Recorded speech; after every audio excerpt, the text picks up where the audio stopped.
মালিক শ্রমিক এবং সরকার মিলে 18 দফা দ্বিপক্ষীয় একটা চুক্তি হয়েছিল। সেই চুক্তিতে মালিক এবং সরকার ঘোষণা দিয়েছিল যে সমস্ত কারখানার বকেয়া ছিল, পাওনা পরিশোধ করা হয় নাই, সেই সকল কারখানার বকেয়া তারা পরিশোধ করবেন। অক্টোবর মাসের সেই চুক্তি আজকে 1 বছর গিয়ে 2024 সাল গিয়ে আজকে 2025-এর মার্চ মাস শেষ হচ্ছে। এই টিএনজেড যে কারখানা, এই কারখানার শ্রমিকেরা শুধু আজকে নয়, দফায় দফায় তারা গাজীপুর সেখানে তাদের কারখানার গেটের সামনে তারা তাদের দাবি জানিয়ে এসেছে এবং তারা সেই সময় যখন রাস্তা অবরোধ করেছে তখন সেনাবাহিনী গিয়েছিল, সেনাবাহিনী গিয়ে অনুরোধ করেছিল আপনারা অবরোধ তীব্র করেন, আপনাদের পাওনা আদায়ের ব্যবস্থা করছি। কিন্তু সেই শ্রমিকেরা বক্তব্য করল যে সেনাবাহিনী তাদের পাওনা আদায় করে দিতে পারেনি। তারপরের দফায় আরো কয়েক দফা যখন তারা হতাশ এবং বিক্ষুব্ধ হল, আমরা জানি এই টিএনজেডের শ্রমিকেরা 2 দিন ধরে গাজীপুর অবরোধ করে রেখেছিল।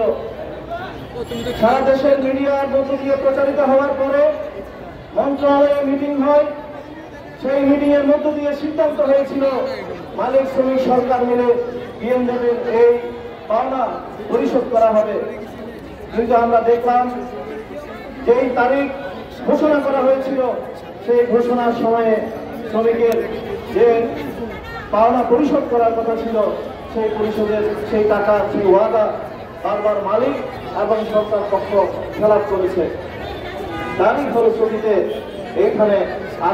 এইখানে গত 2 দিন ধরে শ্রমিকেরা অবস্থান নিয়েছে এবং শ্রমিকেরা যখন অবস্থান নিয়েছে আমরা দেখেছি গত 2 দিন আগে রমনা থানার ওসি থেকে শুরু করে এইখানে শ্রম মন্ত্রণালয়ের যে অফিসাররা আছেন, সচিবরা আছেন, তারা বারবার অনুরোধ করেছে যে আপনারা অবরোধ প্রত্যাহার করে নেন, আমরা আপনাদের পাওনার ব্যবস্থা করছি। গতকাল দুপুর পর্যন্ত আমরা জানতাম মন্ত্রণালয়ের একটা মিটিং হওয়ার কথা, সেখান থেকে সিদ্ধান্ত আসার কথা, কিন্তু গতকাল দুপুর পার হয়ে আজকে দুপুর চলে আসলো।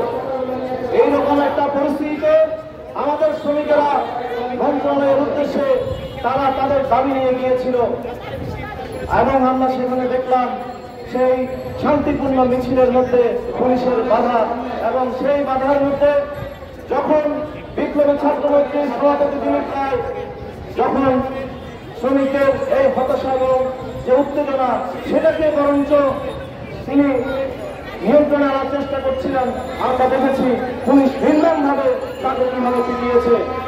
আমরা এই নির্মমতার প্রতিবাদ করছি এবং এই সমাবেশ থেকে অতিসত্ত্বর আহ্বান জানাই তাকে অবিলম্বে ছেড়ে দিন এবং যে সমস্ত পুলিশেরা তার উপর আক্রমণ চালিয়েছে তাদের উপযুক্ত শাস্তির আওতায় আনুন।